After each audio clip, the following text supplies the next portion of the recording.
حضرت شیخ عبدالقادر جیلانی کے اقوال زریں۔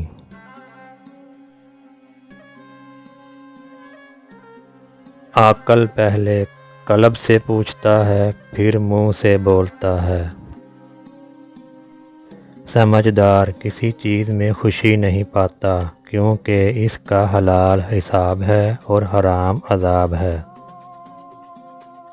اس وقت تک تیرا ایمان کامل نہیں جب تک زمین پر رہنے والے کسی ایک شخص کا خوف بھی تیرے دل میں موجود ہے۔ مساکین کو ناخوش رکھ کر خدا تعالیٰ کی خوشنودی ناممکن ہے۔ جو مصیبت تم پر آئے اس کا علاج مساکین کی خوشنودی حاصل کرنا ہے۔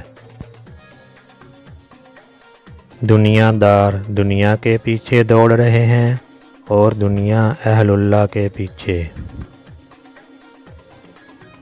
اگر صبر نہ ہو تو تنگ دستی یا بیماری وغیرہ ایک عذاب ہے، اور اگر صبر ہو تو کرامت اور عزت ہے۔